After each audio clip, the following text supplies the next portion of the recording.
ngegama lika Jesu Kristu. Amen. Amen. Amen. Sizofunda if siyibonile topic ikhuluma ngokulungiselela ukubuya kaJesu. Yikho nje sifunda ngakho ntambama nje. So esifunda bazalwane engathi singathatha ama notes njengoba besishilo ngoba siyafunda ngizama ukuthi ngingashumayeli ukuthi nje ezinye izikhathi ngeke ngizithole sengimemeza indlela nje engikhuluma ngayo. Mhlambe singasiqale nje ukukhuleka futhi ngizoza umkhuleko omfishane singathoyisa amakhanda la sikhona. Tato sithandayo kakhulu siyazithoba phambi kwakho ngegama lika Jesu Kristu. Siyacela kakhulu njengoba sesidibene ngathi Nkosi umoya wakho ingcwele ungasebenza kakhulu Nkosi ezinhliziyweni zethu.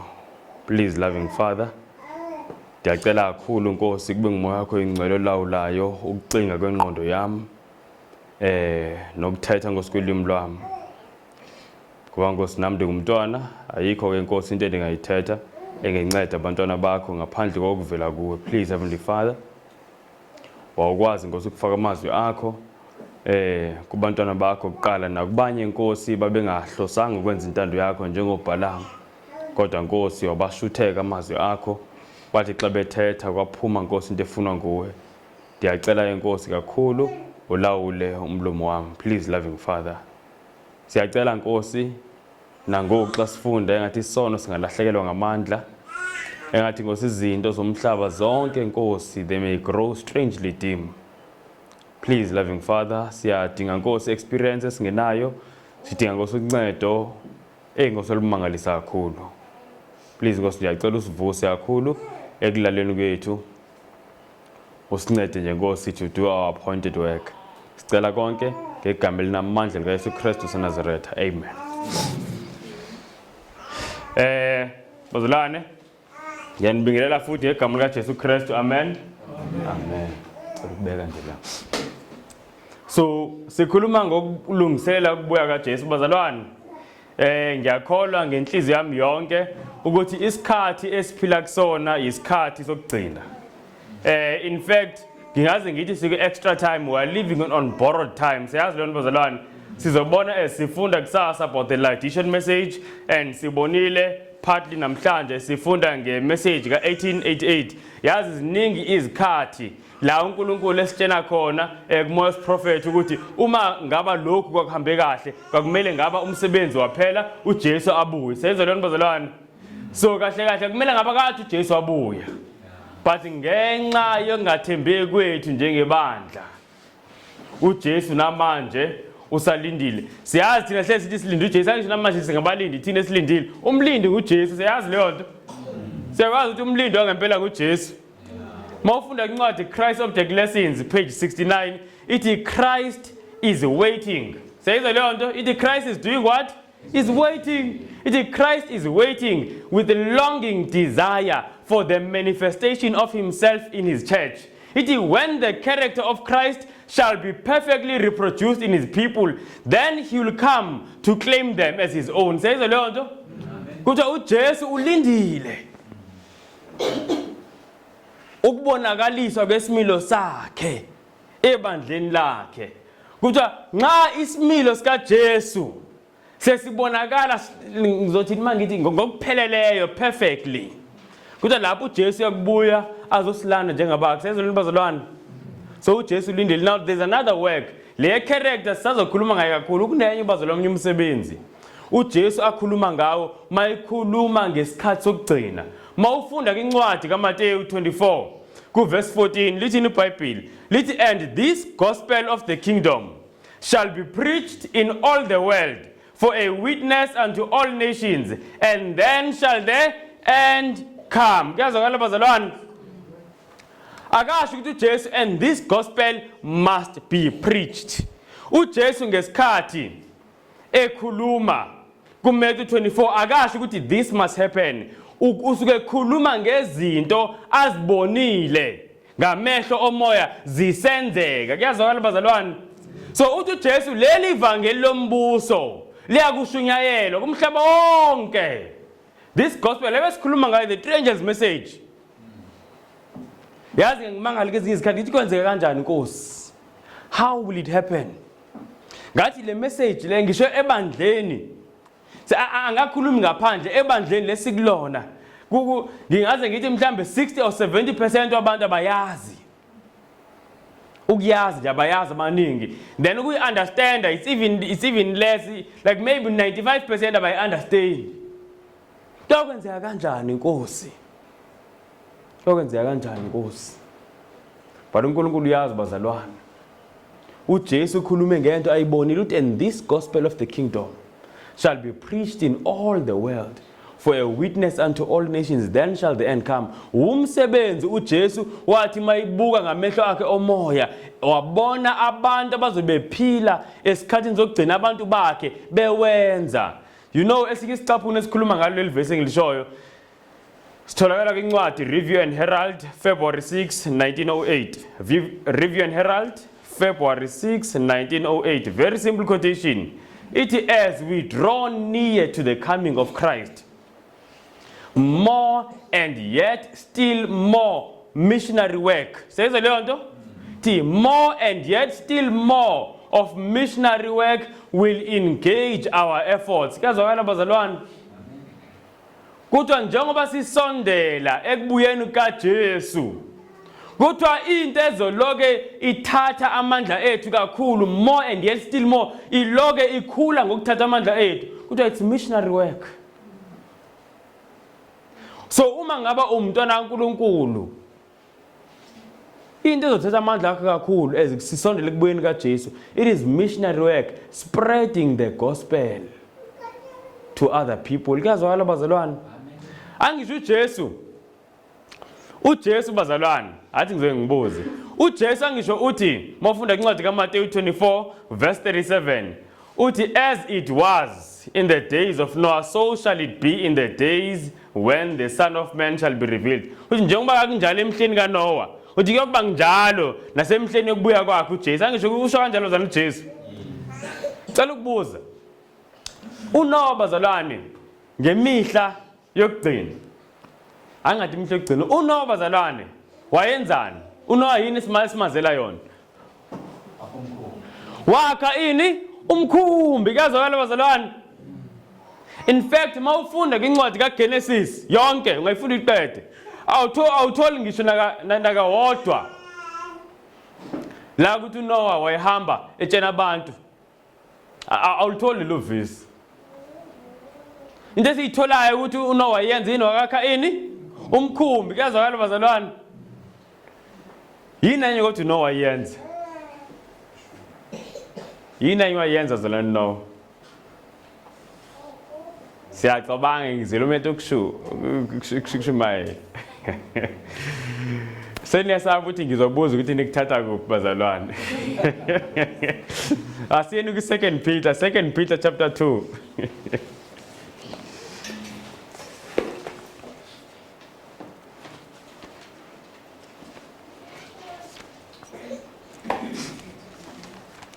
Second Peter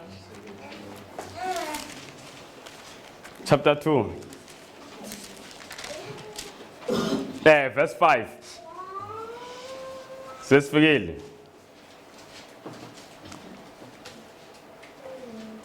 Ithi lana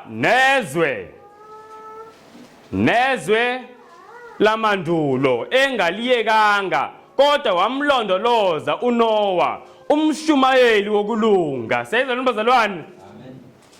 Kuthiwa uNoah yini? Wayengumshumayeli. So number 1 siyatshelwa la ukuthi uNoah wayeshumayela. And number 2 siyatshelwa ukuthi uNoah wayeshumayela ngokulunga. Kuyazwakala bazalwane? Maliqhubeka ivesi lithi lana uNoah lithi leli gama liyabona amagama amade kwesiZulu. Mina angivele. Oho, engowesishiyagalombili. Mhla eletha uzamcolo ezweni elingamasabi uNkulunkulu. Nayi phansi bengiyifuna. Kuthiwa lelizwe uNoah ephila kulona ngayizwe njani? Lalingamesabi uNkulunkulu. Abantu bangafuni lutho nje noNkulunkulu. Ngobutabane ngala. ngalana ukuphinga zonke izinto zazigcwele izono, but lithi iBhayibheli asiyizwa bazalwane leli, lithi iBhayibheli uNoah kodwa ngaleso sikhathi esinjalo wayeshumayela ukulunga. Ngamanye amazwi uNoah wayengashintsha imessage yakhe ngenxa yokuthi abantu bayashintsha. uNoah washumayela isikhathi esingakanani bazalwane?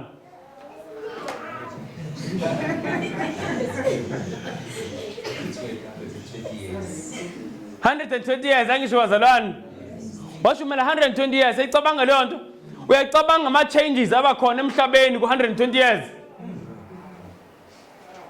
Kushintsha ipolitiki la khona, kushintsha ama standards abantu, ama morals abantu. Ayicabanga leyo nto? Uthi abantu in 120 years abantu mhlambe bebegqoka into engaka. Awufika manje sebegqoka into engaka. Seyizwa leyo nto? Sekuyinormal futhi leyo. Nakuzo bazalwane 120 years ziningi into ezishintshayo kodwa uNoah kuthiwa akashintshanga into eyishumayelayo. 120 years uNoah ushumayela ngokulunga. Ushumayela ngokulunga.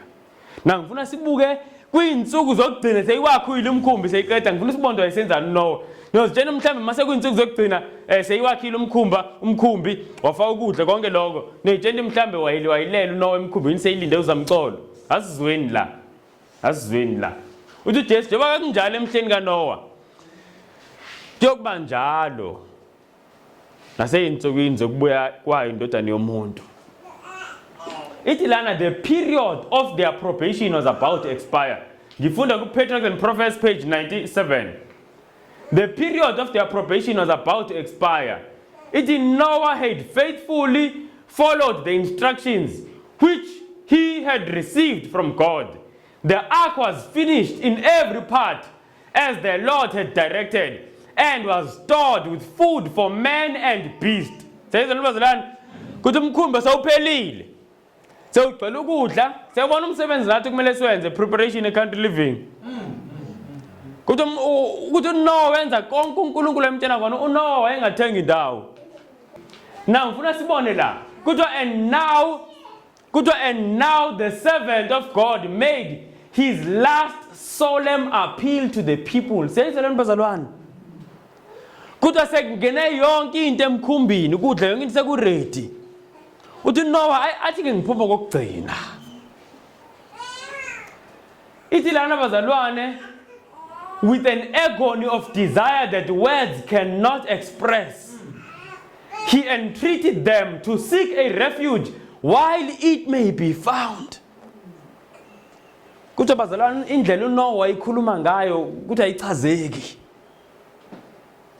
Indlela ayishiseka ngayo njengoba eyobaxwayisa kokugcina. Kuthi with an agony of desire that words cannot express. uNoah wayishumayela kubantu bazalwane ngathi ngambona emehle ngathi anenyembezi ekhuluma. Ngoba yabona labantu bazobhubha bonke.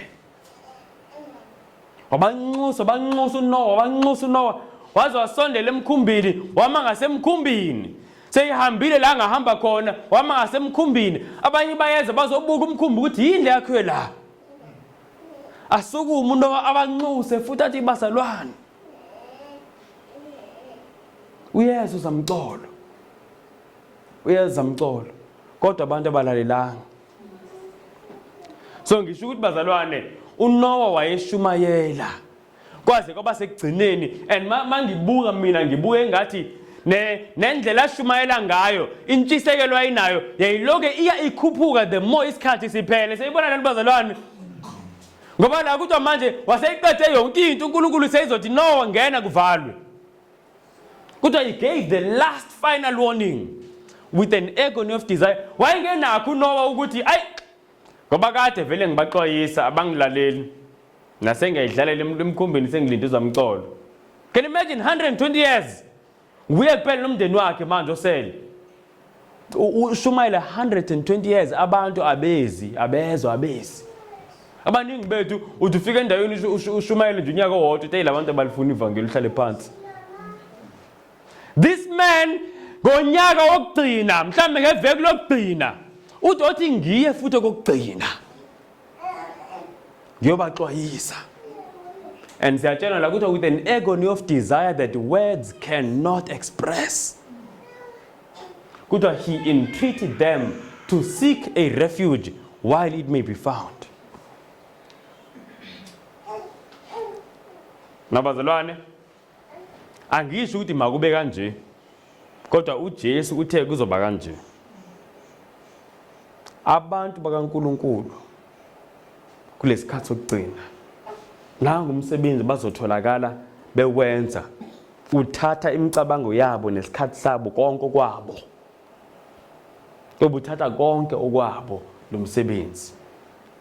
Kodwa as we draw near to the coming of Christ, the more and yet still more of missionary work will engage our efforts, bazalwane. Kunjalo nje. Now, nayinto engifisa ukuyisho. Sengabantu bakaNkulunkulu. Akusho ukuthi umsebenzi asiwenzi. Seyizwa leyo nto. But bazalwane, angazi noma ngabeka kanjani. Asenzi njengoba unowenza. Asinayo le ntshisekelo, asinayo lezilo unonayo. Seyizwa lento bazalwane. In fact, one of the problems uJesu ayibalulayo mayikhuluma ngeLaodicean church, uthi ibandla libandla elinjani elisivivi, angisho lukewarm, alishisi alibandi. Very lukewarm. So nathi in our work esiyenza uNkulunkulu kuvela le lukewarmness, sifaka ama efforts lapho nalapho. Sifaka ama efforts lapho nalapho, but asishisi. Asinayo le ntshisekelo emele ngaba sinayo. That's why uJesu mase iqeda inkulumo yakhe nebandla laseLaodicea kuncwadi Sambulo 3 verse 19. Uthi shisekela uphenduke. Seyizwa bazalwane. So mayamazi siyibandla elingenayo ini intshisekelo. We are lukewarm, very lukewarm. Very lukewarm.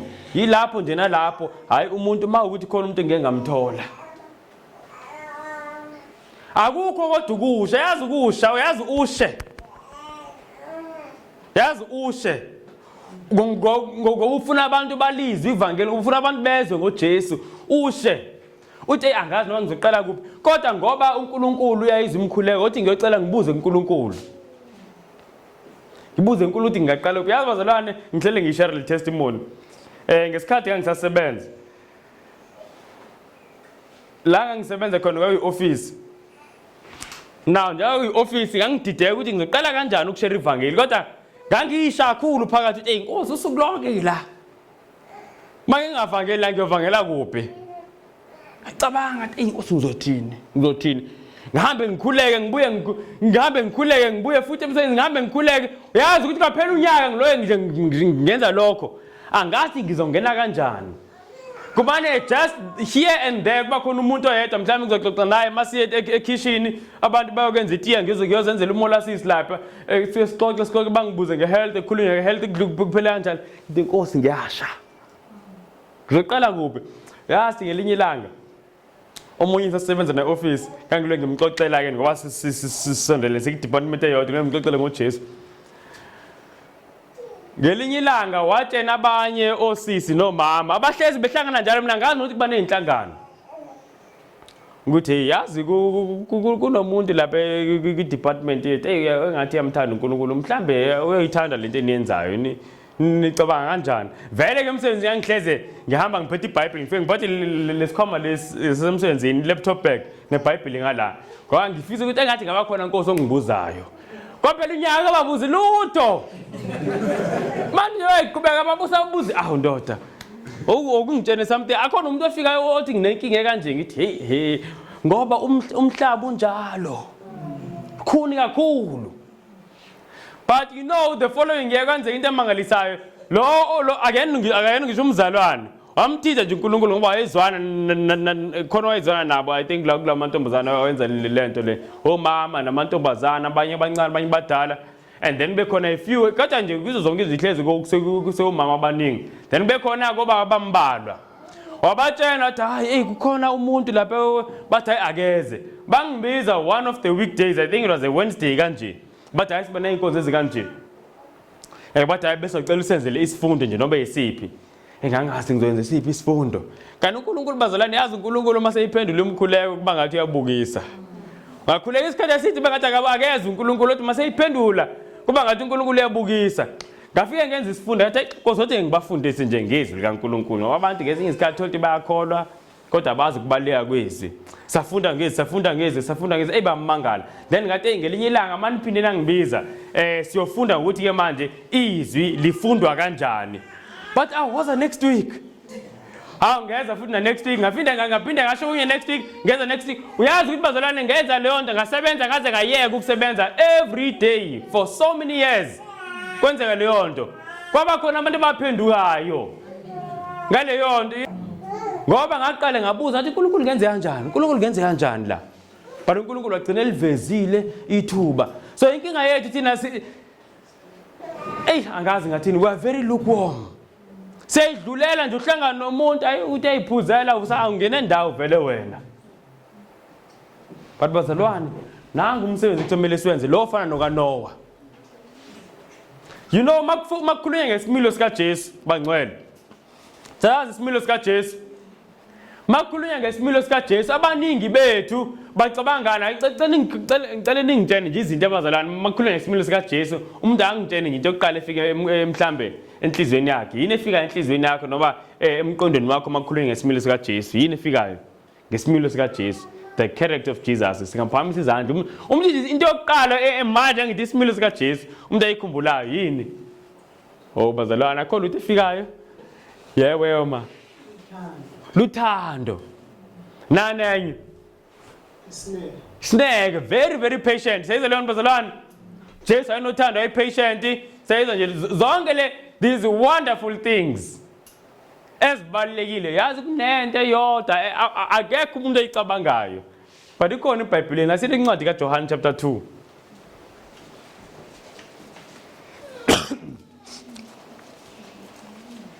John chapter 2 sebefikile abangcwele John chapter 2 bazalwane John chapter 2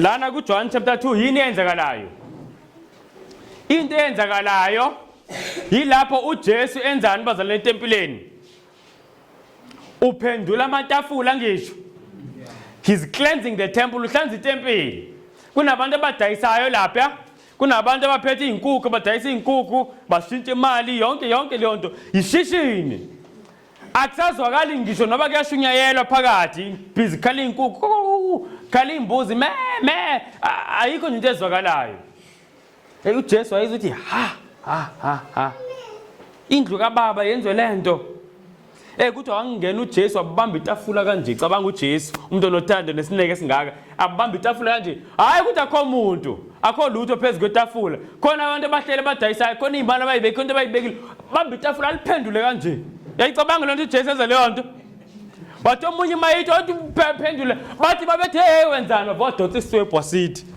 nayicabanga leyo nto nabazalwane siyatshena ukuthi zange bashaye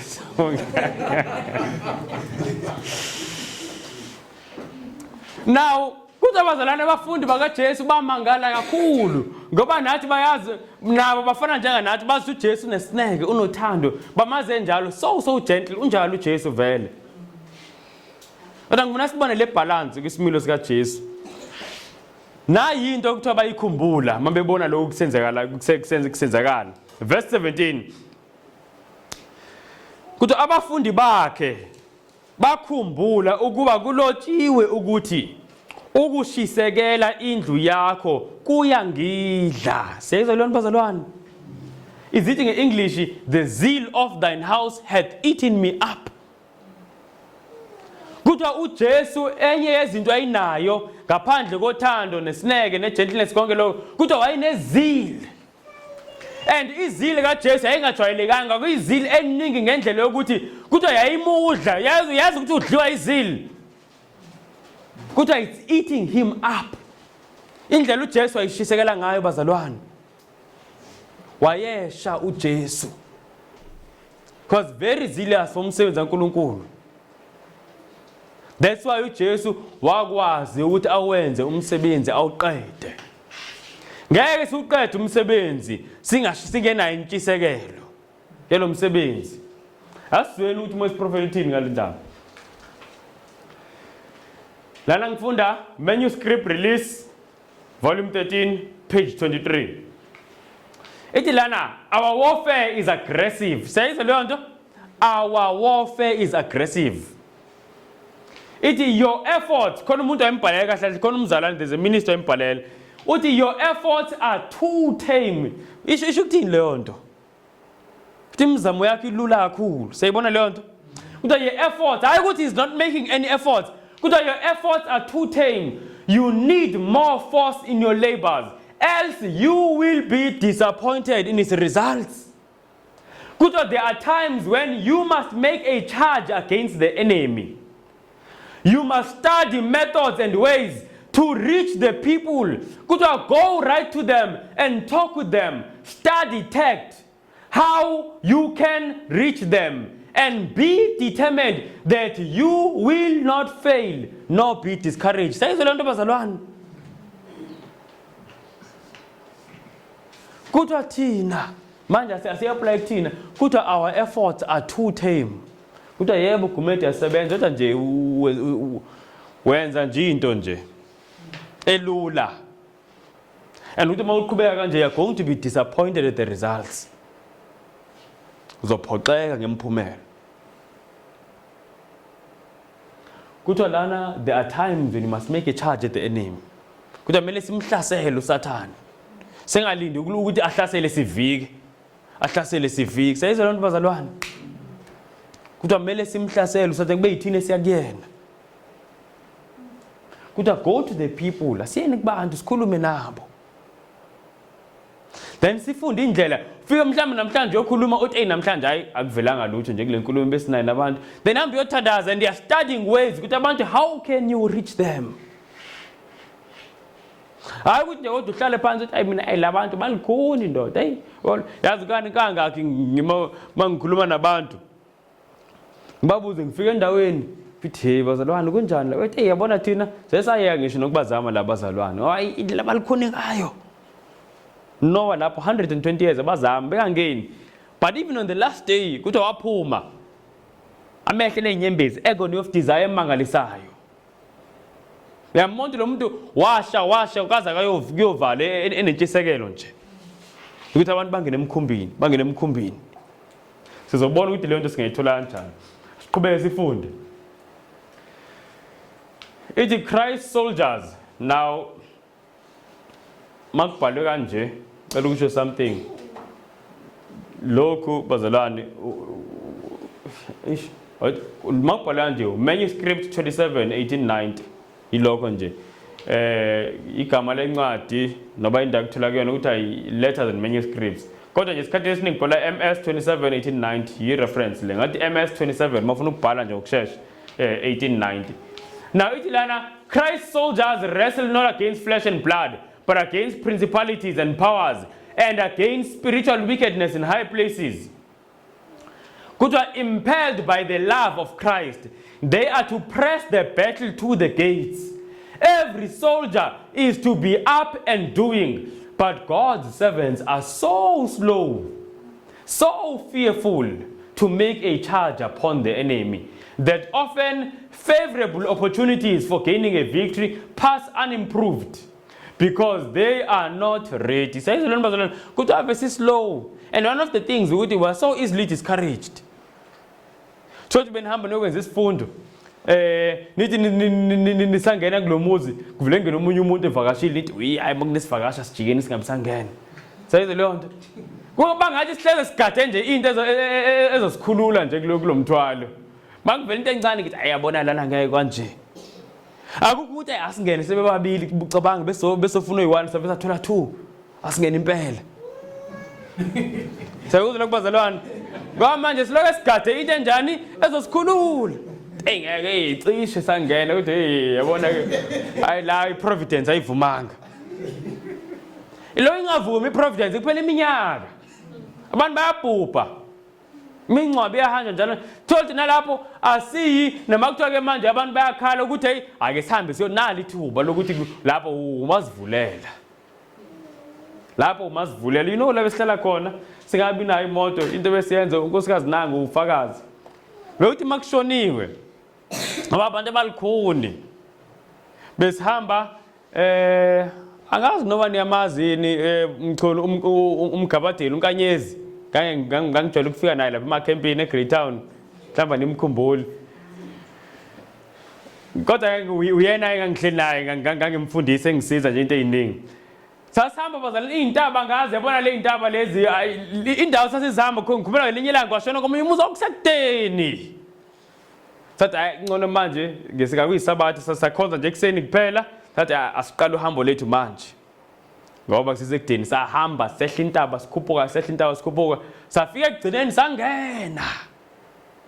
sangena sihamba nomnyubaba wakhona lapha osanda kuphenduka naye manje babehlezi bekhuluma ngaye uyazi ukuthi into uNkulunkulu uyayenza hey isimanga sento hlezi bekhuluma ngaye bathi mhlambe kwenzekeni mhlamba akekho right uzofa ushiya amadlozi kwathini yonke leyo nto masingena sihamba naye sibathatha mina unkanyezi nalo baba umdala ubaba phakathi masingena ngathi baphakathi kuzokhuleka wena ayisangena fika ubaba phakathi wathi hayi sonikhalisa uyena obazi abantu balapha vele wakhuluma bakhalisa wathi besicela ukushiya nje nomkhuleko bathi akunankinga phakathi waguqa ngabona ukuthi uNkulunkulu indlela ashintsha ngayo umuntu lo baba wayishaya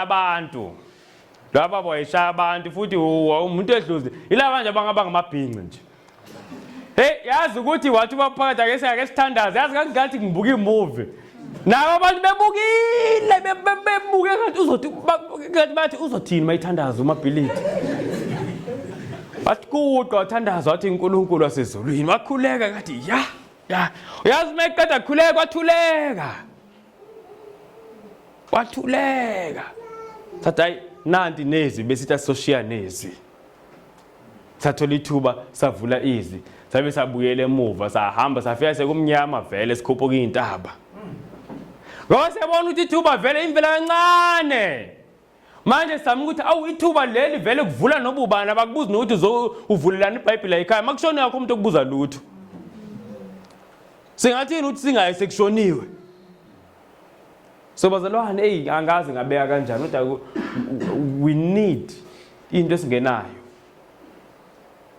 siyadinga ukuthi bazalwane kuloko kusuka enhlizweni manje kuwese sesinezimoto uthola ukuthi hawu umuntu ahlale nje ngemoto yazi ngikhumbula sasifunda istory seyingane lapha ekhaya ngiveza kwimap ngijwayele ukuveza kwimap ngithi yabo Jesu ayihamba indlela ayihamba uJesu ayihamba and ngithi ngizibuza ngani ngithi yani amazwe ayihamba ngani uJesu bathi hayi ngehashi hayi ngemoto ngithi mina uJesu ayengenambongolo ngibana kezwe ukuthi uJesu ayinembongolo engenambongolo ngenahashi ngenankameli lutho wayihamba ngani uyazi ukuthi yini emhambisa uJesu thando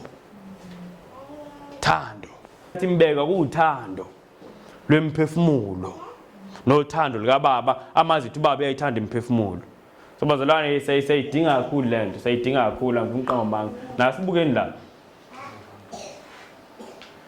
oh yes kuthiwa la the Lord is working upon human hearts but how few act as if they believe this kuthiwa uNkulunkulu uhleze esebenza ezinhliziyweni zabantu abantu uhlangana nomuntu esitolo uNkulunkulu uyasebenza emphakathini uNkulunkulu khona umsebenzi awenzayo enhliziyweni yomuntu awazi wena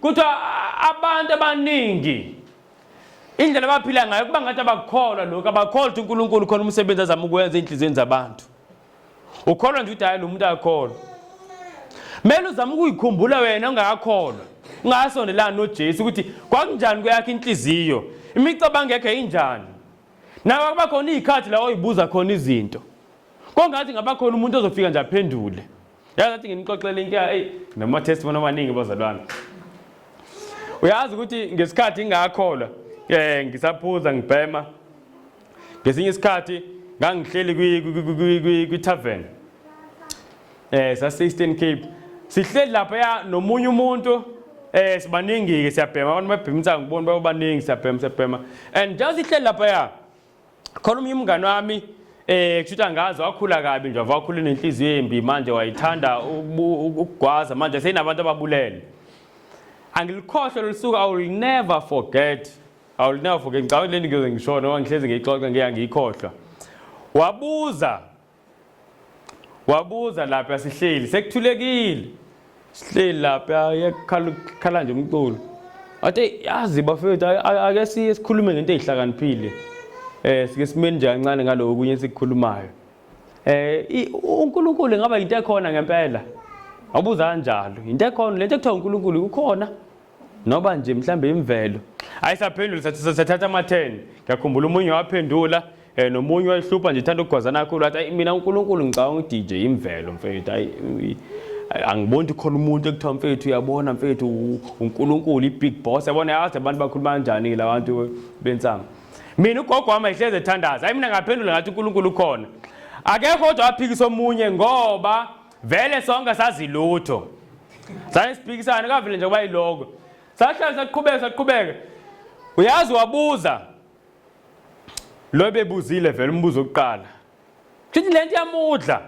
Waphinda wabuza wesibili wathi uma ngaba kodwa bekuthiwa uNkulunkulu ukhona. Mani icabanga angamxolela umuntu njengami. Wabuza kanjalo. Akekho ukuthini waphendula kodwa mina nganginayo impendulo enhliziyweni yasenginqena nje umtshene. Nganginayo ngoba uyazi angazi nami ugogo wami wayifunde iplant kodwa into engekho kodwa ugogo wayengifundise ukuthi izono zonke uNkulunkulu uyayithethelela ngaphandle kwesono sokubulala. So manje angisazi ukuthi avele lona angeke. Nginaleyo nto enhliziyweni ngeke azathetheleleke akakhohlwe. Khohlwa. Ngisho nami akwafuna ungigwala ngisho nami. Manje ngithi we ngeke. Hayi saqhubeka sayithulela. Uyazi ukuthi kwahamba angisakumbuka phela isikhathi singanani then ngaphenduka. Ngathi ngiqeda kuphenduka yabuya lento ngoba washona ngaphenduki. I think mhlambe after 1 year or so ekhuluma lento ebuza lento ngawo ngeze ukuthi hayi ugwazile mina ngasengihambile ngisegoli bese Eastern Cape hayi ugwazile umngane wakho ushonile eyabhlunga inhliziyo yami. But mase ngiphendukile ngacabanga lezi zinto lezi. Yazabuya ngithi yazi lo muntu lo kushuthi mhlambe kento yayimudla ngathi ayifuna ukushintsha. Edinga nje umuntu ozomtshela ukuthi hayi uNkulunkulu akuthethelela. Uyazi uNkulunkulu uthethelela kanjani? Angivulela amavesi. Uyazi uma uvulela umuntu uthi ngikubonise ngenkosi uManase. iBhayibheli lithi kunenkosi eyagcwalisa iJerusalem yonke ngegazi. Yabulala abaprofeti baNkulunkulu wena labantu babulala bengiyomtshela kanjalo sithi ngiyashumela. Labantu babulala kubona ngisho abaprofeti. Khona umuntu ayibulala abaprofeti yamazi uManase kuthiwa wabulala uIsaya kanjani? Kuthiwa wamsahla. Wamfaka kwingodo a hollow log. Bamfaka phakathi basahla baqanga ngathi basahla ingodo bese yaphela ingodo kangena isisini sakhe. Bazahlukana in half seyizo leyo nto. But uNkulunkulu wakwazi ukuthethelela umuntu onjalo. Yayicabanga lona bazalwane. But sihleli namaqinisa njalo. Siyasaba. Singazi sisabani. Sinento ngathi sibambile. Kuthi uNkulunkulu njalo he is working upon human hearts. Lo mfana njengoba icabanga lento ebuza lento, uNkulunkulu ayisebenza enhlizweni yakhe. Akavela angazibuzele nje lento. So bazalwane we need to be really aggressive kulo msebenzi. Umpostoli uPaul siyamkhumbula umpostoli uPaul wayenjani? Wayesha kakhulu. Abantu umpostoli uPaul umuntu oyisicebi eKwiSanhedrin umpostoli uPaul siyazi that is the highest judicial authority eIsrael leyo. Fana nokuthi la eSouth Africa masingayisikubeke ngama-terms la eSouth Africa kuba kwiSanhedrin fana nokuthi uyi-judge. Uyenye yama-judge kwi-Supreme Court, not a normal judge. Uyi-judge kwi-Supreme Court. Ecabanga i-judge kwi-Supreme Court mhlawumbe ihola malini? Wayihola ecebile. Washiya konke. Apostoli Paul wahamba kasena ngisho umuzi lokho ehamba eshumayela manje labantu ashumela kubona bayibuza hey lo muntu yini emenza ukuthi abe kanje.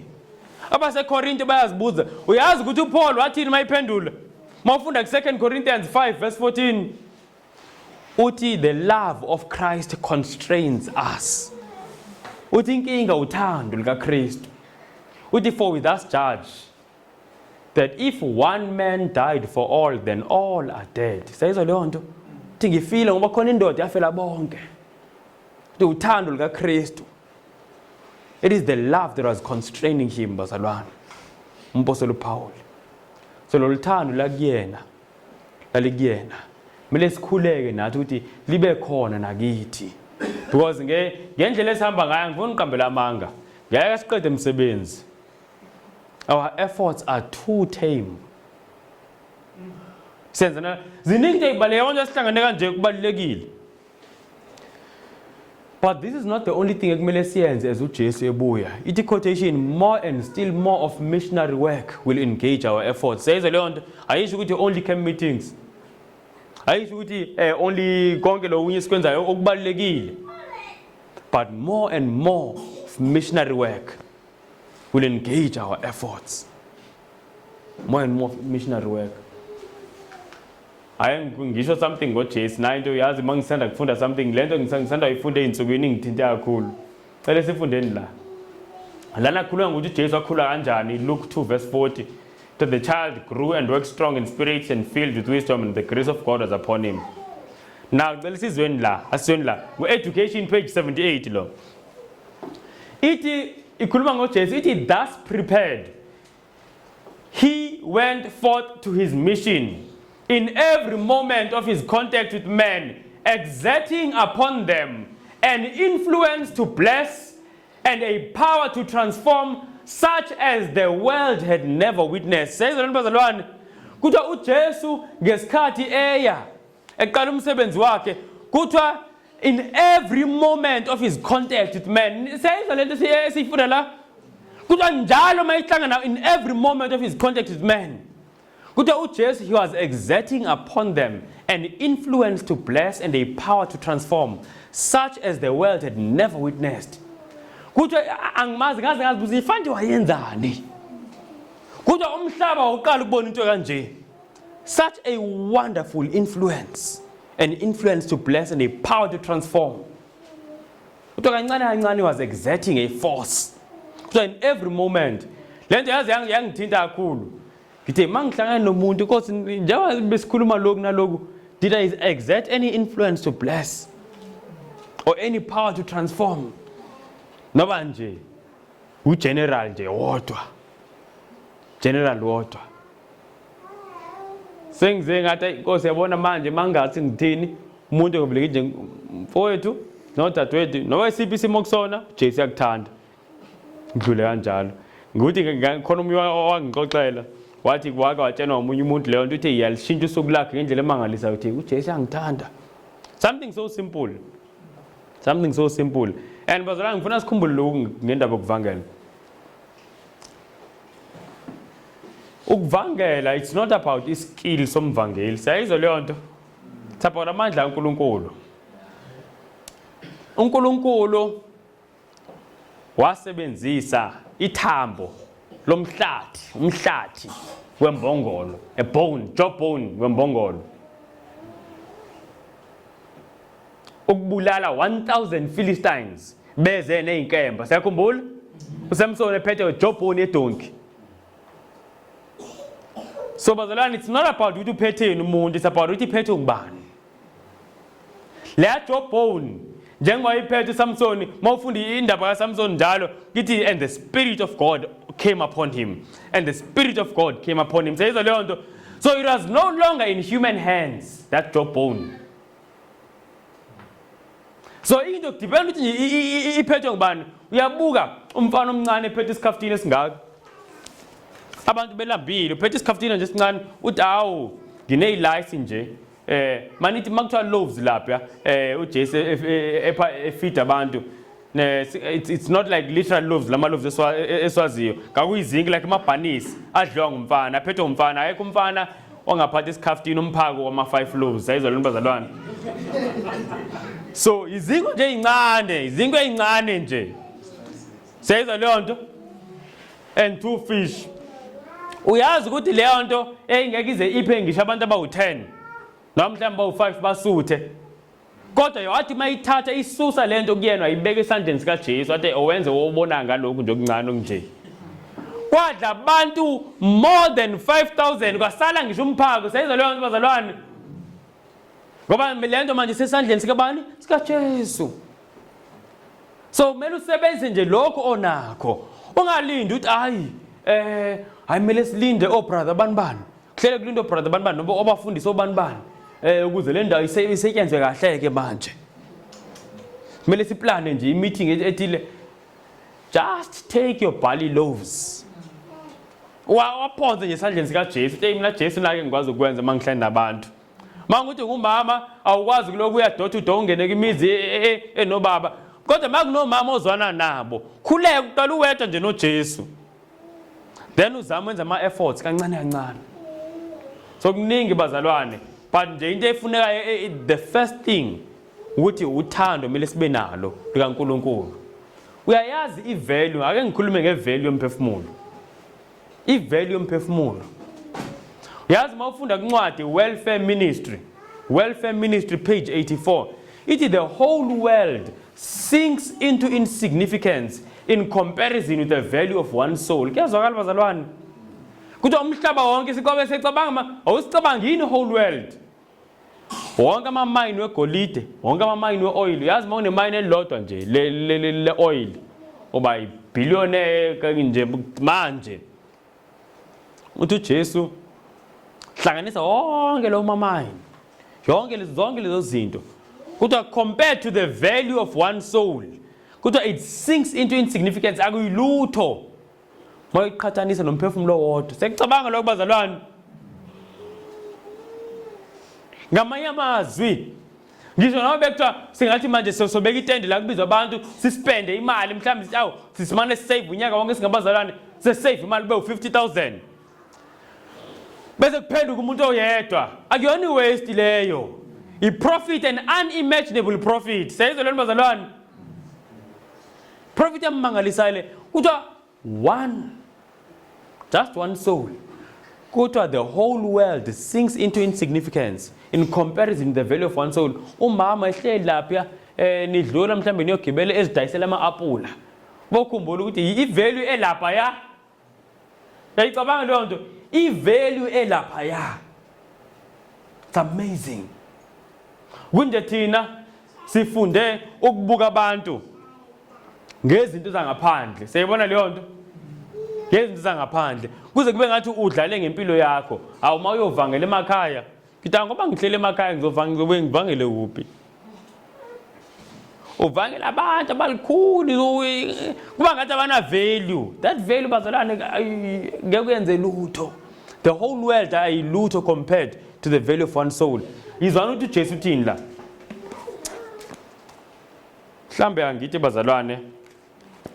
This is my second last verse ukuze ningabuza ukuthi siqeda John chapter 10. Ngoba ngiyazi ukuthi manje insuku esiphila kuzona bazalwane sesafunda indlela. Yazi kanti kudala kwakushunyayelwa abantu shela usuku lonke obehleli ngasewindini alalawe phansi. Kuyashunyayelwa nje lihamba ivangeli. Manje qedwa nini? Okay, John 10, so buka nje verse 17. This is something bazalwane engithinta kakhulu. Ngifuna ukukhuluma nje something about the value of a soul.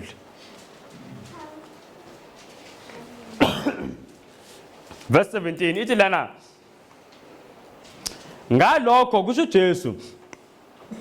Ngalokho uBaba uyangithanda ngokuba ngidela ukuphila kwami ukuba ngibuye ngikuthabathe. Sezwe bazalwane. Ake sizwe kahle lento. Uthi Jesu ngalokho uBaba wenza njani? Uyangithanda ngokuba ngidela ukuphila kwami ukuze ngibuye futhi ngikuthathe. Now uJesu mayikudela ukuphila kwakhe wayikudelela ba. Sezwe bazalwane. So ngamanye amazwi uJesu into azama ukuyichaza la ukuthi indlela uNkulunkulu asithanda ngayo singabantu. Njengoba uJesu udele ukuphila kwakhe ukuthi azuze thina sibuyele kuNkulunkulu. Lokho kumenze uNkulunkulu kwazi kangathi umthanda even more uJesu. Sayizwe lona bazalwane. indlela uNkulunkulu athanda ngayo abantu. uJesu mayethi baba ngizoya ngibafele. uNkulunkulu kuba ngathi uthando lwakhe for uJesu lavele la increase. Vele bazalwane mangithi kuba ngathi ngoba manje masikhuluma nge-increase yothando kuba ngathi phela lalingaphelele kanti uthando uNkulunkulu athanda ngalo uJesu futhi athanda ngalabantu luphelele lukhulu kakhulu. But uJesu zama ukuchaza la indlela uNkulunkulu asithande ngayo ukuthi ubaba uyangithanda ngoba ngenze lento. Uyayithanda ubaba kakhulu lento engiyenzayo ngoba uyanithanda nina. Sayizwa bazalwane. Kufana nokuthi kule illustration lebe ngiyenza inkomo emini. Ngithi uma kunobaba othenge inkomo 100,000 mase ilahlekile. Cabanga bese kufika umfana lapha athi inkomo kaBaba liya. Ibale inkomo ingena amahlathini igibele izintaba agijima umfana. Asike ameva umfana asike agijima abuye nayo. Abuye mhlawumbe umfana seyixhuge eshaye ematsheni esike ngameva enegazi engene emahlathini yeyizwa leyo nto mawucabanga ubaba uyothini. Eyomthatha angazi nokuthi amenze kanjani. Sayizwa leyo nto ngoba manje umbuyele nento eyigugu kuye. Athi umfana wami ungazula imali athi hayi baba ngiyakwazi uyayithanda lenkomo manje hayi ngithe noba ngisikeka umfana baba ungabuyi ingane baba ngiyacabanga ukuthi lenkomo uyayithanda. Ubaba ngathi ha ngoba uthanda lenkomo. Sayizwa leyo nto isho kanjalo le quotation. Ikhomenta kuleli verse. Nali verse, therefore doth my Father love me because I lay down my life that I might take it again. That is, and then 9 comment, Desire of Ages, page 483, that is, my Father has so loved you that he even loves me more for giving my life to redeem you. Sayizwa lona bazalwane. Kuthi indlela uNkulunkulu asithanda ngayo athanda ngayo abantu, imiphefumulo yabantu. uJesu lento uJesu ayenzile ingakho baza ngithi akekho umuntu enza izinto njengezika Jesu la emhlabeni because uNkulunkulu God was very impressed and pleased ngento eyenziwe nguJesu eshiya izulu. Ngisho noba seyila emhlabeni indlela uJesu inhliziyo yakhe yayihlangene kanjani inhliziyo kaBaba. It was amazing. uNkulunkulu uyabathanda abantu bazalwane kakhulu. uNkulunkulu uyabathanda kakhulu abantu bazalwane. Now I want to tell you a story. Kuthiwa i-story of redemption.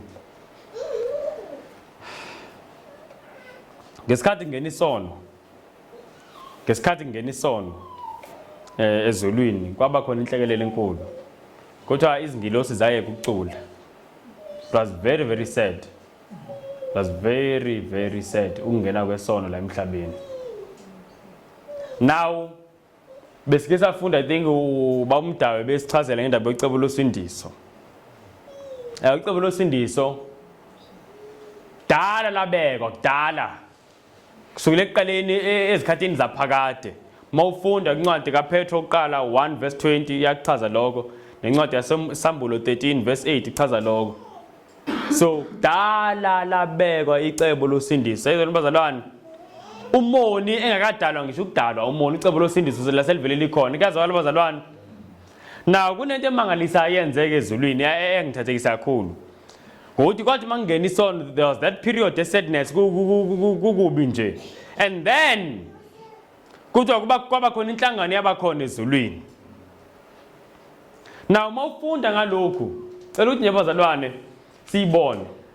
Mawufunda ngayo le nhlangano la Patriarchs and Prophets lo page 63. Kuthiwa le nhlangano bazalwane le yabakhona angisho icebo likhona losindiso already. Elisho ukuthi kumele kwenziweni mase umuntu ewesonweni. But mase singenile isono. It was not that simple.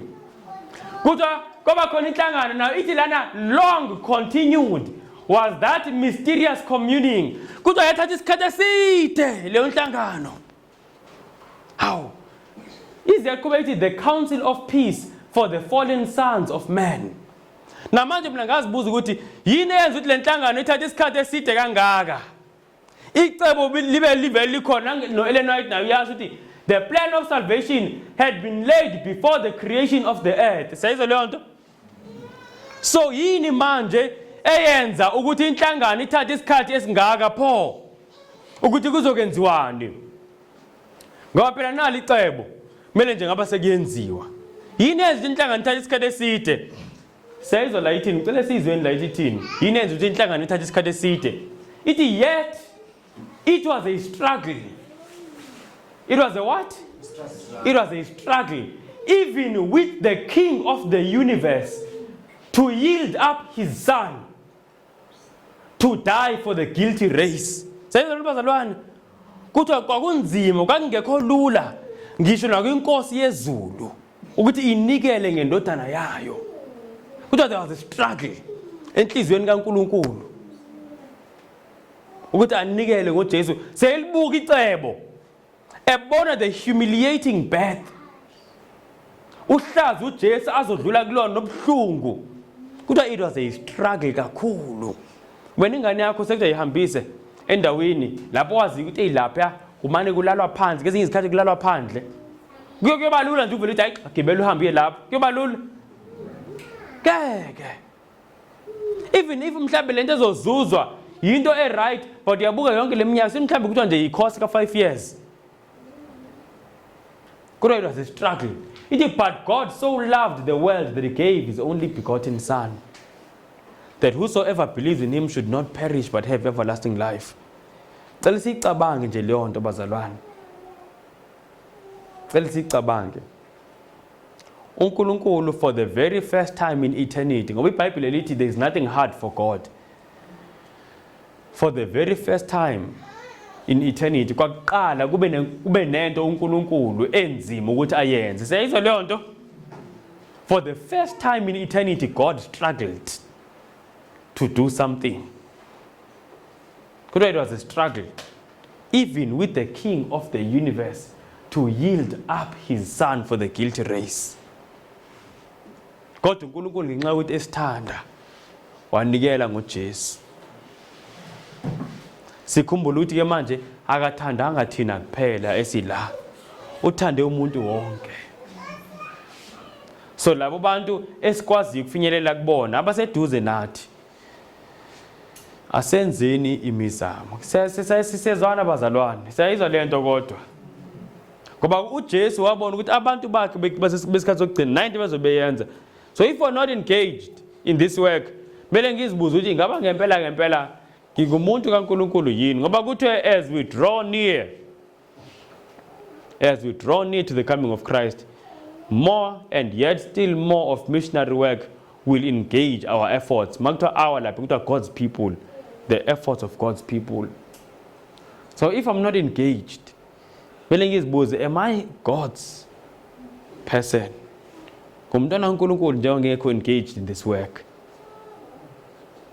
And bazalwane, lo msebenzi lo uzosiza ukuthi kuloke kuvutha umlilo. Yazi lento ukuthi sibe ngamaKristu, one moment uyavutha, you're on fire for uNkulunkulu, ngesinye isikhathi yabantu. Sayibona yonke leyo nto? That's not God doing.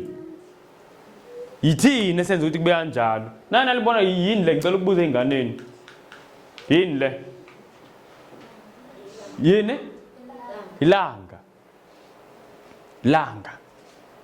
Yonke leminyaka ama-1000 ilanga livutha. Siyayicabanga leyo nto?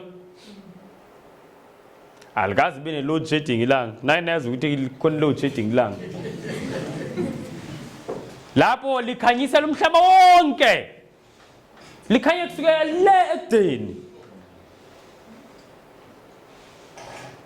Khanya kusukela le ekudeni ilanga. Siyazi ukuthi yini elisustain ilanga? Yini sustain ilanga ukuthi lingacishi? Ngiphendula bazalwane. Amen, uNkulunkulu. Yini ayisebenzisayo? Ayisenincwadi ngithe bazalwane nali izwi. Ngithe second last, should leli silifundayo lokugcina. Hathi asenincwadi yaDeuteronomy. Leli bengifunda kulona kuze ngibe umuntu oneqiniso ngisengiyolisho nje lona silifunda. Kodwa incwadi kaHebrews chapter 1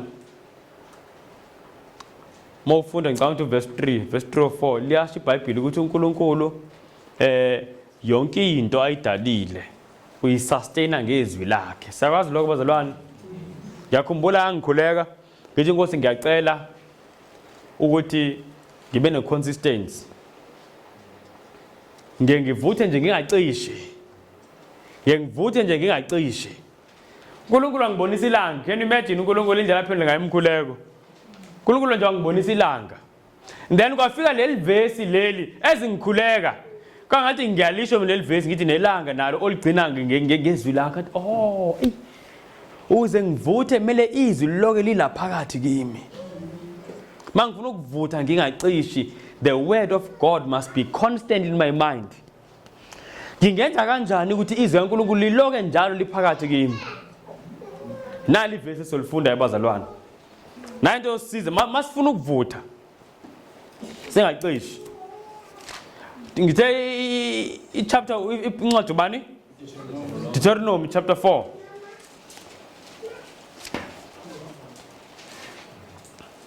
Verse lethu yokugcina. Oh bangcwele. Engathi singake sifake isandla. Sisebenze noJesu kulomsebenzi. Kodwa lo msebenzi esizofunda leli verse sizobona ukuthi awusizi abantu kuphela, awusizi uJesu kuphela. Siza nathi. Lithi la verse 9. iBhayibheli. Lana ngifisa bazalwane sithole indlela esingenza ngayo masifisa ukuthi izwi likaNkulunkulu lihlezi liseyinhliziyweni zethu, singalikhohlwa, lingaphumi. Siyayizwa bazalwane? Ngoba yile lisustain ilanga. Njengoba ilanga livutha nje. Lithi iBhayibheli is sustained by the word of God. Asizweni ke la verse 9. Ithi kepha xwaya ugcine kahle umphefumulo wakho. Funa ukhohlwe izinto azibonayo amehlo akho, zimuke enhlizweni yakho izinsuku zonke zokuhamba kwakho. Sayizwa lona simeni la. uMose la ukhuluma namaSirayeli. Uthi be careful ukuthi awukhohlwa izinto azibona, izinto uNkulunkulu ayenza. Yini abayibona? Ukuvuleka kolwandle, imana, umlilo, the cloud, yomlilo the pillar of fire belandela. Icabanga nilandela umlilo. Manihamba nilandela nina nilandela umlilo niholwa umlilo. Emini umthunzi. Sayizwa leyo bazalwane. So zonke lezo zinto bayinto abayibona lezo. And a lot of other miracles. But uthi uMose, it's possible ukuthi sewubone into ekanje ukhohlwe. Sayizwa leyo nto ngiyengizwa abanye abantu bathi hawu mina uma ngaba ngangibona imana ngaba namanje uNkulunkulu nje ngimkhonza ngenye indlela emangalisayo. But akunjalo. It's possible ukuthi ukhohlwe. Manje uthi xwayani ningakhohlwa. Sayizwa lento bazalwane. Asibukeke uthi bazokwenza kanjani ukuthi bangakhohlwa. Verse 9. Sise lapha ku verse 9. So uthe kepha xwaya ugcine kahle umphefumulo wakho. Funa ukhohlwe izinto azibonayo amehlo akho, zimuke enhlizweni yakho izinsuku zonke zokuhamba kwakho. Bese ibatshene manje ukuthi bazokwenza kanjani ukuthi bangakhohlwa. Ithi bazise zona abantwana bakho nabantwana babantwana bakho. Sayizwa leyo bazalwane? So mawufuna ukuthi izinto uNkulunkulu akufundise zona zingaphumi emqondweni wakho, ungasheshi uyikhohlwe. Kuthiwa kumele uzifundise bani? Abantwana bakho. Nabantwana babantwana bakho. Ngamanye amazwi uthi uNkulunkulu mawushare izwi lakhe nabanye abantu, lokho kuyakusiza ukuthi izwi lakhe lihlezi li-fresh enhlizweni yakho. Sayibona leyo nto? Ngoba manje uloke ulishare nabanye abantu. Uloke ulishare nabanye abantu. Ulishare kuze kube nini? Ulishare uze uyofa ngoba phela kuthiwa lana ngisho sowumkhulu unabazukulu. Ngoba ithi fundisa abantwana nabantwana babantwana bakho. Uloke ulishare ngoba that's the only way. Ozokwenza ukuthi izwi lihlale and then uloke uvutha njengaleli langa. Uyazi ukuthi mawuhamba, yabona manje ungafunda manje ngoJesu. Sithinteke. Kuphela insukana ezimbini noma nje iveki sewukhohliwe. Kodwa yabona bazalana experience engitshela ngayo. Njengoba ngithanda kakhulu ukukhuluma ngoJesu. Ezikhathini eziningi mangikhuluma ngoJesu kuba ngathi kunento evukayo la enhlizweni. Ngezinye izikhathi kuze kufika inyembezi ngikhuluma nje ngoJesu, ngikhuluma ngomnikelo uJesu wenzile. Ngiza ngimangala ngithi into kaNkulunkulu iyamangalisa. Kunini ngikhuluma ngalento? Kodwa namanje mangichazela abantu iyangithinta kakhulu. So iba fresh njalo manje lento uJesu angenzele yona enhlizweni yami. Siyayizwa leyo nto? Nama ngiphuma, even though sekade ngiyenza lento for years, but nama ngiphuma manje ngithi ngingakwenza kanjani lokhu? Ukuthi ngone kuJesu ongenzela into kanje. And this is ukuthi kube kanjalo, ukushare iqiniso kaNkulunkulu nabanye abantu. Yabona manje kungafundwa ngokugqoka nge-dress reform kufundwe. Mhlambe this week khona there's something here or two that we'll mention.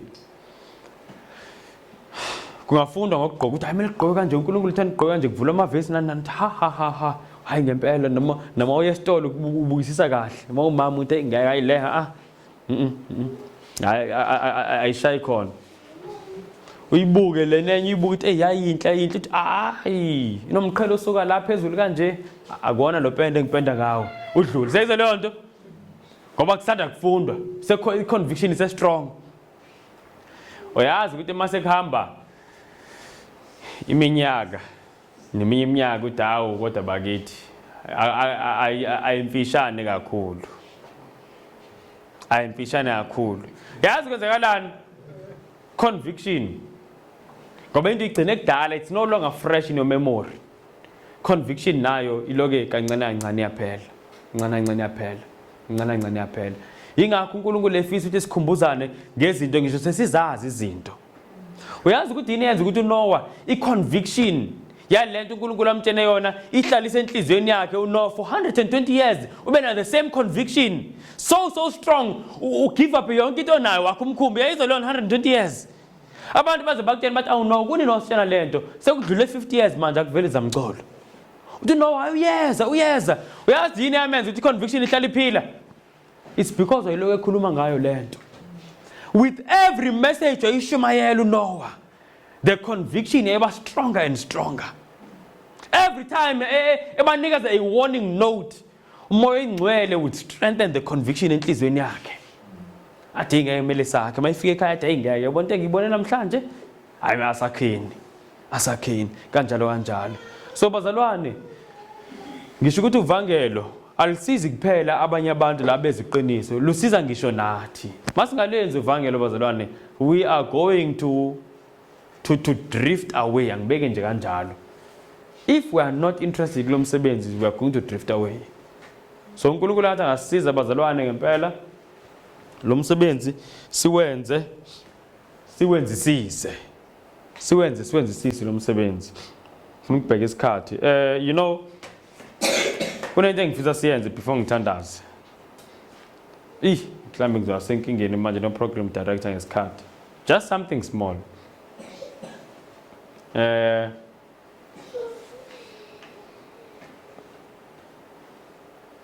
Ngizohlala phansi before ngithandaze. I'm just going to sit down. Mhlambe nje singacula one stanza lengoma ethi bapha bavuni. And then ngizosukuma siqeda kucula ingoma, ngizocela ukuthi makunomuntu esifunda onento noba nje into encane, please singathatha isikhathi, just nje 1 minute. Makunento umuntu ayithe wayicabanga nento evukile esifunda. Ngenze ukuthi uNkulunkulu khona ayifakile enhlizweni yakho engangisiza noba izosiza omunye. So just nje 1 or 2 people, that's it, and then ngiyathandaza. So ngicula nje this stanza, one stanza bapha bavuni, then mangisukuma we'll just breathe. Leyo nto mhlambe efikile enhlizweni mayelana noba ukuphi esikufundile esifunda nje manje, noma mayelana noba ukuphi, just nje breathe 1 or 2 people kuphela. Cela sithole ke bazalwane le stanza esisodwa esithi baphi abavuna. Ngisayikhumbula inombolo. Kunishilo lapha e-quotation uma uthi must engage with aggressive warfare. Ikhambisana evangeli. Hey. Yayithi kakhulu leyo ngoba naturally ngiyithini akufani. Nama efforts ami angeke conversationally lonto leyo. So ingenza ukuthi ngingapraise but ngiyabona sengathi wrong kakhulu leyo nto ngilithi ukuthi hayi yazi right ungabi ngiyabona ukuthi no ufuna umuntu esashintsha indlela enza ngayo lensizwa ehlele eduze kwami iyona e-aggressive ngiyabona mhlawumbe uNkulunkulu wayesifake ndawonye ngoba sometimes it tends to be too aggressive in the back or else give too timid ube ozongiblock ngiyabona ukuthi I think umuntu ufuna indlela enza ngayo nosiyabona Amen. Amen. Amen. Amen. Sambonga uNkulunkulu. You know, I want to say something logo. Jeremiah, Jeremiah the prophet. You know, uNkulunkulu usho kaningi lapha kuncwadi Jeremiah chapter 1 mayisambiza kwi-position yakhe kuba umprofeti. Uthi ungesabi. Sayizwa leyo nto. Mawucabanga why wayemtshena isikhathi esiningi kanje ukuthi angesabi. Ngoba wayembona yesabo bazalwane. Wayembona yesabo na ufunda kwi-prophets. Bekuthiwa ngivula incwadi Jeremiah bengiyibona la ngiyibhale khona. But uyasho le ncwadi ku-Prophets and Kings sengikhohle ipage. Uthi Jeremiah was naturally of a yielding and timid disposition. Sayibona leyo nto. So Jeremiah naturally wayinjalo. But manje ngichaza lama verse asekupheleni kencwadi kaJeremiah chapter 1. uNkulunkulu uthi masemtshenthe ngesabi ubese uyabuya uNkulunkulu akhulume naye. Athi, behold, I have made thee this day a brazen wall and an iron pillar. Uthi, they shall fight against you, but they shall not prevail. Sayizwa leyo nto. Uthi namhlanje Jeremiah sengikushintshile kusukela namhlanje ngeke uphinde ufane. Uthi ngikwenze udonga lwensimbi nepali lensimbi. Uthi bazolwa abantu nawe kodwa ngeke baphumelele. And ngempela mawufunda iministry kaJeremiah uNkulunkulu wayethi hamba uye esangweni letempeli uyokhuluma. Can you imagine ngena abantu abangakanani? Jeremiah fika ame lapha aqala akhulume. Bamfake lidakeni yonke leyo nto akuphinda akhulume ngoba uNkulunkulu. Masikhuluma mcuno nge-transforming grace. Esikhathini esiningi sicabanga ukuthi uNkulunkulu uyasitransforma mangingenalo uthando angenze ngibe nothando. Sayizwa leyo nto. Hle sicabanga nje nge-patience nothando nani. Asicabanga ukuthi uNkulunkulu uyakwazi ukuthi mangithi mhlambe kuba khona ukugwala noba ukuba reserved kancane okuthile nginako. uNkulunkulu uyakwazi ukuthi angitransforme ngithi bengiyigwala ngibe umuntu onesibindi kakhulu. That is the power of transforming grace bazalwane. uNkulunkulu akakwenzela noba ubani. But ibalance vele iyadingeka sokuhle manihlakene kanjalo. Sometimes omoya ngaba nodlame kakhulu agcine exosha abantu yabo. Akekho umunye sengiya okay mama umconi. Ngiyabingelela bazalwane. Amen. Iphathi engithindile testimony plus uma ukhuluma ngoNoah ukuthi wapreacher for 120 years. Ngike ngihlale ngizomkhuleka mhlawumbe uthole ukuthi ngizokhuleka ukuthi mhlawumbe ngingenza kanjani mhlawumbe ukuthi mangihamba nami ngibe nayo leyo nto ukuthi ish ngifise ngathi ngasho something ebantwini but how qala kuphi ngibe nalo mbuzo ukuthi ngizoqala kuphi.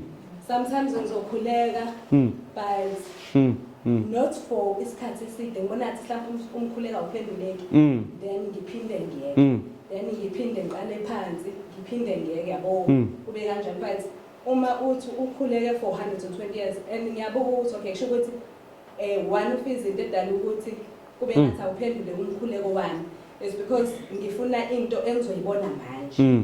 Then sengibuka ukuthi uNoah for 120 years ukhuleka umkhuleko elokhani ifundisa njalo 120 years elokhani ifundisa njengoba dusho le testimony ukuthi for unyaka wonke ulokhani ukhuleka but kube ngathi ukuthi awuphenduleki then uzophenduleka ngonyaka olandelayo ukuthi sometimes umuntu ukhuleka afuna ukuthi impendulo iphenduke manje yebo bese ke siphelelwa amandla endleleni esibone ngazi ukuthi uNkulunkulu akaphendula. Amen. You know let the shesho bamqondo ngicela ukuthi into eyibazalani ke manje just short uNkulunkulu, do you know ukuthi uNkulunkulu the moment uqala ukukhuleka uNkulunkulu that moment uyaphendula. Ukuthi nje nayi into. Lento engizoyisho siyayazi, it's just that asi-apply kukho konke esikhulekelayo. Sometimes uNkulunkulu uthi noma ephendule manje but impendulo iphuze ukufika kithi. And thina sitshela mase kufika impendulo yilapho uNkulunkulu aphendule khona. Ngathi dala ephendulile angenze isibonelo. Bayahlushwa amaSirayeli amaFilisti mabevuna bathatha icabanga utshala unyaka wonke umbila nithi nizovuna bathathe yonke into saleni ngenakudla. Behlushwa kakhulu bakhuleka uNkulunkulu cela usisize. Yazi uNkulunkulu waphendula umkhuleko. Yazi kwenzakalani? Kwazala uSamson. But njengoba kuzalwe uSamson kusazoqhubeka iminyaka before abe mdala. Siyayizwa leyo nto but izulu seliphendulile. Bona basakhala bathi uNkulunkulu akasizwa kathini until bona sebebona uSamson seqala ukwenza izinto wade uNkulunkulu usivusela umuntu. uNkulunkulu mhlambe uphendule 25 years ago. Samson mase na 25 eqala enza izinto. Kuyasayizwa nibazalwane. Fana nengane. Umama uzovuka ekseni ingane ikhale, awu ngiphalishi, abe ngathi wenza ukuthi phalishi baba. Yabona leyo nto aqala umama athi akwenze kuluthe, wathi ngibele ngilibeke iphalishi. Ingane iyathula? Ayithuli ngoba kupheka iphalishi. Izaqhubeka phalishi. Ngisho lapha ebhodweni yamdonsa ngilapha ekhaya zathi uzolokushisa iphalishi. Udonsa sayizwa leyo ngoba kuyena umama akakaphenduli lingangena iphalishi emlomeni. Sayizwa leyo nto? But mama sayiphendulile. Uyeke konke akwenzayo, wathatha impuphu wahlanganisa namanzi kuphuma ukhanda iphalishi. Uyeke konke sayiphendulile. But ingathina sizitshenta impendulo lapho sekungena sesenza lento esiyifuna sesiyibona amehlo. So ngifuna sibe nayo lo encouragement. uNkulunkulu mawucela uyaphendula. So nami ngiyacabanga ukuthi kulowa 1 year ngikhuleka wamgcono uNkulunkulu wayithinta inhliziyo zabantu nami mhlambe wayengiprepare engifundisa izifundo ngoba khona okunye esike sakufunda lapha ekhaya. uPhilip uyaya ku-eunuch sekhumbule ku-eunuch omtopia uyambuza uyayiqonda lento oyifundayo uNkulunkulu omthume lapho mase efika uthi uyayiqonda lento oyifundayo uthi uya ngiyiqondi athi ngizoyiqonda kanjani mangekho umuntu ongiqondisayo lithi iBhayibheli wangena uPhilip waqala ukumexplainela incwadi kaIsaiah then kwangifikele ngithi uNkulunkulu ingaba ebeyomthuma yini uPhilip uma ngabe uPhilip naye kwayena aqale bengayiqondi lento. Ngayibuza nje ukuthi uma ngabe uPhilip bengathathanga isikhathi afunde aqonde izwi kaNkulunkulu ingabe umoya engcwele beyosho ukuthi owehlele lapha ngaseGaza mase ifikile athi nanku umuntu ophiwe lapha kule chariot angiboni so uthi njengobukhuleka kudileyiwe kanti idelay kuwe seyizwa leyo nto uNkulunkulu sakufundisa ukuze uthi mase ufika lapho ebantwini vele kuumbani nje yebo bomdaba hayi ngicabanga ukuthi okugcina basalane manje ngithe 2 or 3 yebo bomdaba Unephasi othintile nemsebenzi. Usebenzela khona ukwenza izifundo kandaza kwaphelinyanga uthandaza kodwa ungatholi umuntu ozoshare naye. Not even one. Nami ngike ngayifisa leyo ukuthi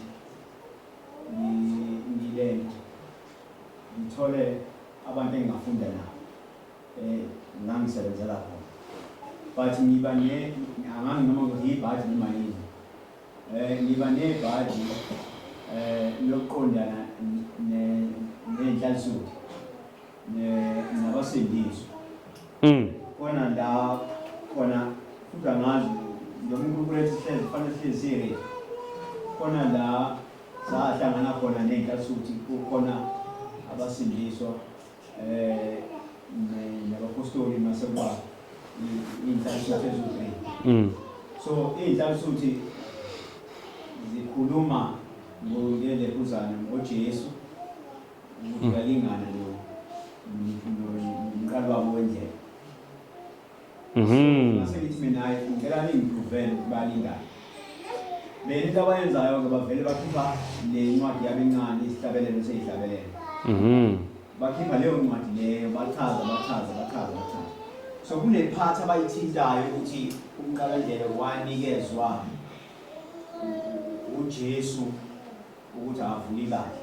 ngiyacela bazana ukuba muntu ngizama umfishana ukuthi akavule ibandla right uma evula ibandla ngase ngimina ngase okay manje ngicela ungichazela ngicela ukubuza umbuzo bazalwane unini ninesho engakanani ukuthi lo muntu owanikeza noma nomuntu owanikeza umqala endlela amandla ukuthi avule ibandla uJesu ngempela bathi hayi banesho ngase ngithi mina hayi kulungile uNkulunkulu anginikeza nisuku ama verses lele lethi uSathane ozosiguqula ingene sokhaya mase kuba uIsaiah 8:20 so yes so ngavula lo verse manje ngithi ukuvula lo verse ngase ngithi asiye kuIsaiah uthi uIsaiah to the law and to the testimony if they not speak according to this way khona ukuthi abanakho ini ukukhanya then bona masebephendula ukuthi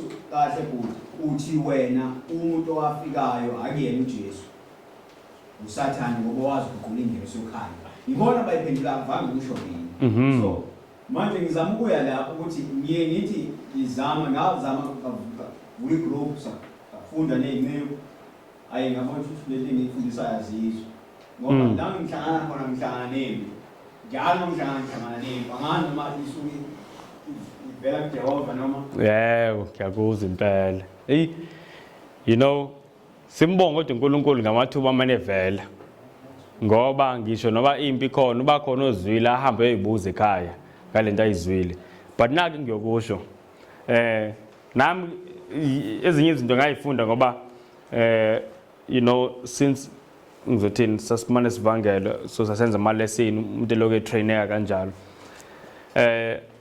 ya kuhle mozoqala uhlangana nabantu nje umphakathi kanje kusemakhaya la for abantu basemadlozini ungaqali ngamadlozi ngisho noma bebuza bathi manje le nkonzo yakho emdabe ithini ngamadlozi ngabe uthi hayi yethu inkonzo ithi ngikubonise buka la ngoba vele yebo bagcina lapho seyibona leyo nto la sihlala khona kunamatshe amaningi ngiyakhumbula ngafunda ilesson ngesikhathi ngifika ngizobiya ngoba ngasasithi sobiya nje u2 days hawu kuphela usuku ngisagubha umgododo ngoba kunamatshe but into engayifunda ngokukhipha amatshe mawakhipha ngomgqala ngesinye isikhathi mawufuna ukukhipha itshe kumele ugubhe around itshe uliyeke lona gubha around itshe ukhipha umhlabathi lo around itshe and then as uloku ukhipha kaningi lo ukhipha ubona itshe selithambile uthi mawulithi selithambile uvela ulithi liyaziwela itshe uthatha itshe libeke eceleni sayibona leyo nto ngisho ukuthi ke kubantu abaningi lento yamadlozi noma lapha kaShembe indaba kaShembe iyitshe ayisuka lula yitshe eliqinile tholile nabile futhi ezansi liyeke lelo tshe lelo gubha around itshe thinta lokunye okuthambile uthi ayibathambile ke la uthi ngibangene ngesabatha uthi ufunde nje nabantu baShembe uthi ngibafike sifunde nje ngesabatha athi sike sifunde ngeBhayibheli uthi iBhayibheli ithi indaba yalo kanjalo kukhona abanye uyothi mase ufike etsheni liziwele itshe bakhona abanye beqhubeka vele nezinto zabo lapho sasifunde emsebenzini kangabasindisi abaningi babo kangekho umsabatha obviously abasabatha abancane kakhulu and uNkulunkulu wangisiza ukuthi kusebenze nje leyo method but mase uqalile ukuliveza vele iqiniso vele selivelile ayiseke into ongayenza yabo so uyaqhubeka ke nalo manje uzobona vele ama numbers ayancipha lapho nalapho but umsebenzi lapho soyaqhubeka yabo sewusezandleni zikaNkulunkulu so uNkulunkulu vele uyasifundisa kancane as isikhathi siqhubeka eziwenza umsebenzi in fact enye into uNkulunkulu ayifakile enhlizweni zethu omchunu bayazi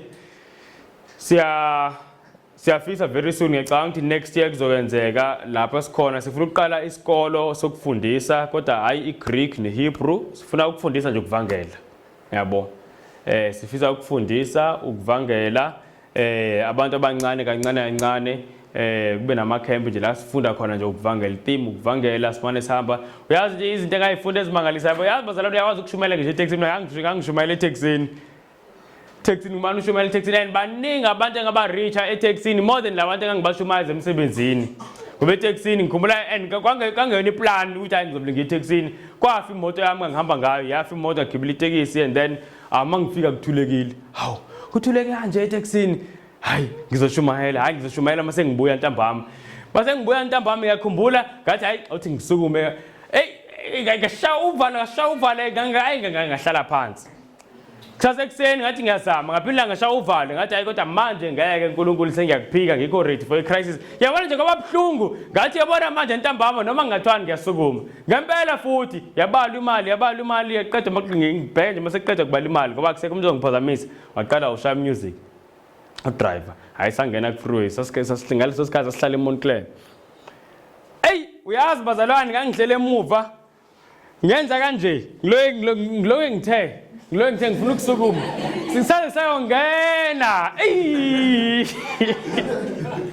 ngangasho lutho ngiyakhumbula that day kwakuyisukela lisetting ngindlela ngiwalka sengiyendlini ngafike ngamtshela unkosikazi wami my heart was broken kakhulu ethi ha umuntu unovalo olungaka ebengalazi hayi ngathi mhlawumbe uNkulunkulu akafuni vele ngijumayele la ngiyacabanga ukuthi actually isikhathi sikafika hayi ngoba uvalo strange kanje kuba ngathi amagama ayabambeka yazi ngilokho ngitheni nabahlele engihlele eduze kwabo bayangibuka hey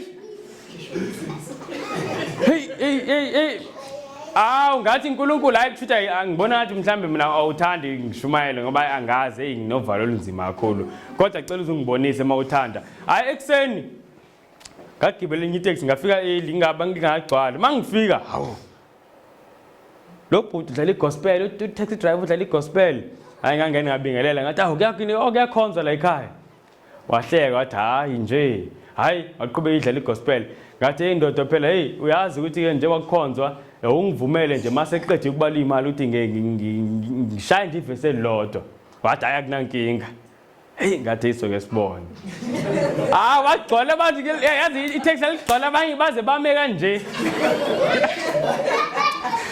la gcwala itaxi abantu baze bama yabala imali yazi mase ibala kuba ngathi ngaqedwe kubalwa abaze bayihambisa yazi into yangisiza ngempela lo driver nokuthi uNkulunkulu wenza ukuthi siqale sikhulume before kungekho umuntu ngoba manje kade makuqeda kubala imali wayiloko esihamba nje idlala umusic ikoleka abantu la kade mase kuqeda kubala imali wawucisha umusic wabuka esibukeni wangibuka ngathi we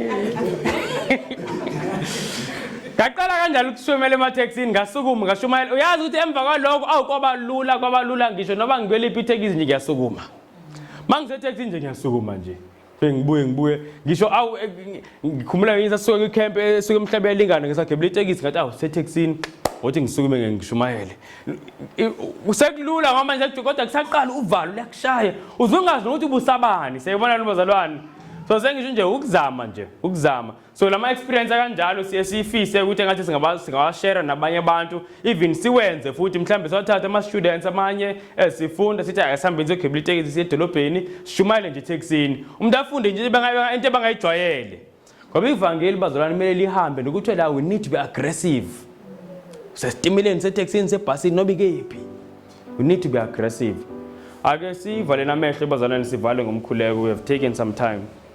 And as for me, I will behold thy face in righteousness. I shall be satisfied when I awake with thy likeness. I want to be